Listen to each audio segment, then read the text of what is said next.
There were commemorations in Bluffton and Hilton Head of the 9/11 tragedy 22 years ago. Retired FDNY Battalion Chief Michael Sturgis told of his experience that day and what he learned of it during a speech on Hilton Head Island.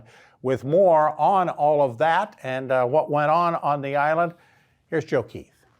I'm Chris Blankenship. I'm the fire chief of Hilton Head Island Fire Rescue. We're here today at our inaugural 9/11 ceremony. 22 years later after the attacks, we're here to still commemorate the losses from that day and the days that we still, the losses that we still have going on today.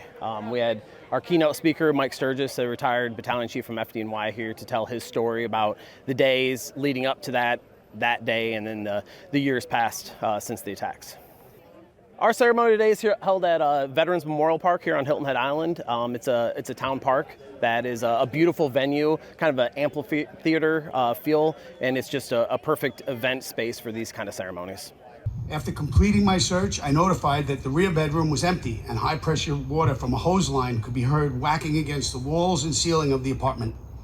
When extinguishment was near complete, it was determined that the occupants had gotten out.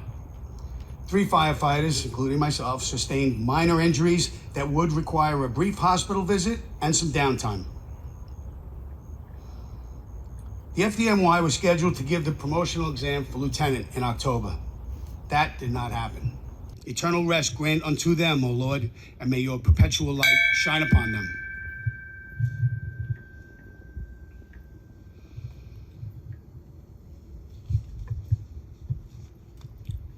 My name is Lorraine Flyzik. I am the first cousin of Carol Flyzik, who was on Flight 11 that hit the North Tower on September 11th, 2001. The day of September 11th in upstate New York started like any other day, with the exception that the school that I taught at had a boiler problem. So we were on a delay. My children and I were having breakfast, and the TV is never on in the mornings. We just don't have time. And so one of my friends called and said, "Turn on the TV." And when I did, just like every other American, I was shocked at the horror that I was seeing. And at that point, we didn't know anything about Carol being on Flight 11. As the day progressed, we got into school, and I was trying to help the students deal with it the best we could. We really didn't get a lot done that day, understandably. And when I came home, my husband and children met me in the kitchen, and I couldn't understand why the children were still up.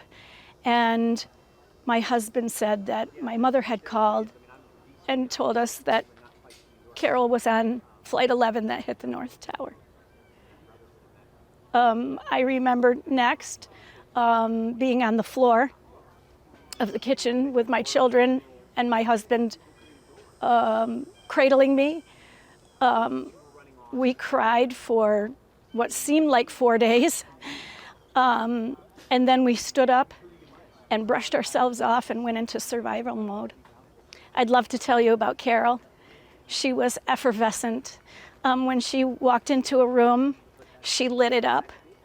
Her laugh was contagious.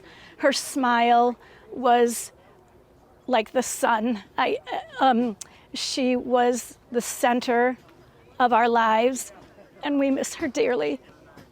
I'm so pleased and honored that Hilton Head Island thought that this was important enough to honor the victims and the families.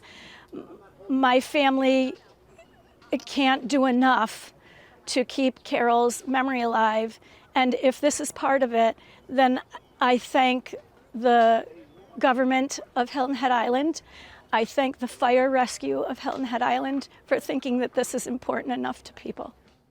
Thanks, Joe. When we come back, we move on to 2023 and problems in Bluffton with folks just driving distractedly and, well, frankly, killing each other. Police Chief Joe Babkowitz joins us next.